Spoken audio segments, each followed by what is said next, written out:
This is the Talent, Sales, and Scale Show. Sometimes the reason that people won't take an outside salesperson and bring them into inside sales is because of how they do business development or prospecting. Mm-hmm. So how do you see business development changing in this environment? Do you mean from prospecting net new? Prospecting. Well, again, look at technology. I'll just take Rithm for an example. So if you go into Rithm, we have a prospecting tool. And what it does is it taps into Google. And so you can literally put in any prospect that you want, any type of name, dermatologist, chiropractor, dentist, it could even be electrician. And you put it into our search bar and it'll pull up every single person on the map and show you where they are. And then with one click of the button, you add them to your target list.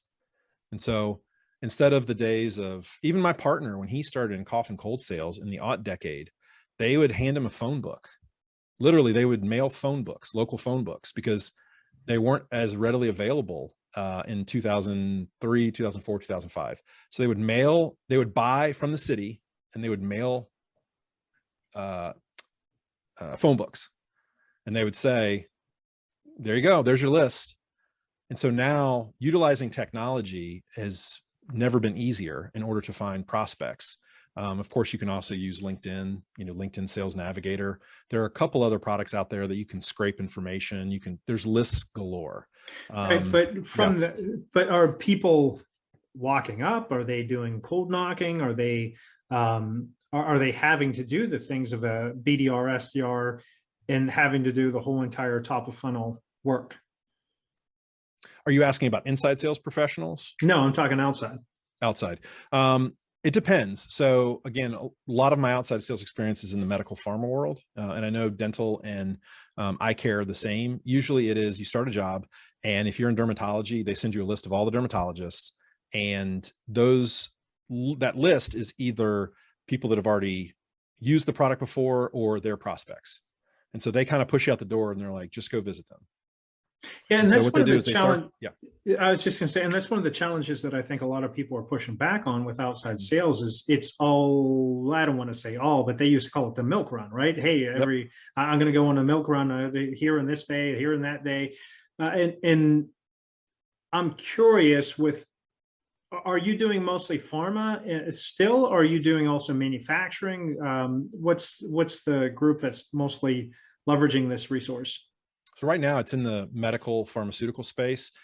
We do have some people in bev sales, but we really haven't marketed, because right now the beta group was all people that we knew. They were all friends in the industry and the network. Mm-hmm. And a lot of my network is of the former medical pharmaceutical sales, dental, eye care.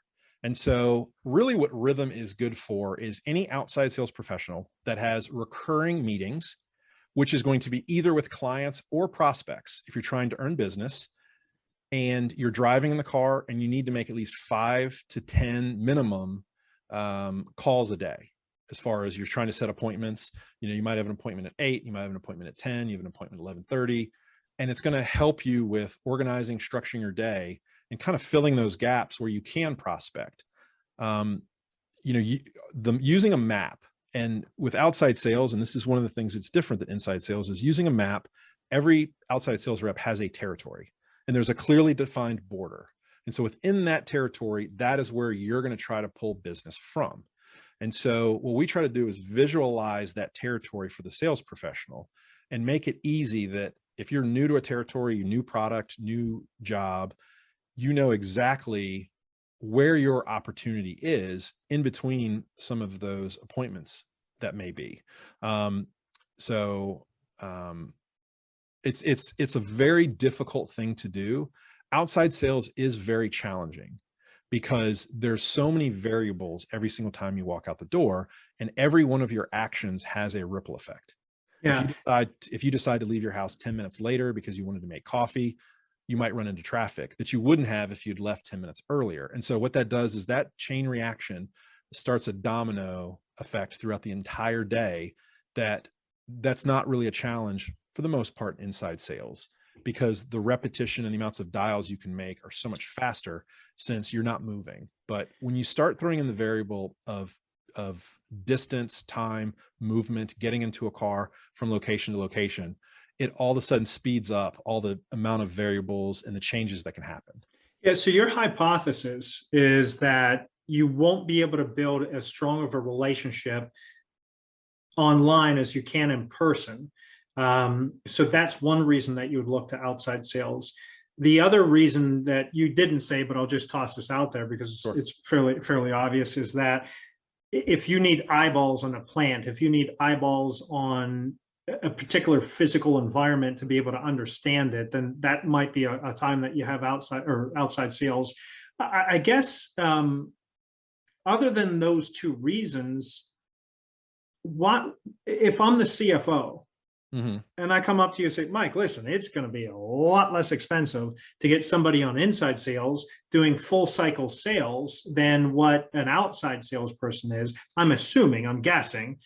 Why would a CFO choose to continue on an outside sales position other than maybe, hey, physical environment, you need to visit it, or if you believe that you can't build relationship through Zoom or online? And I'd love to see that study. That's interesting. I'm not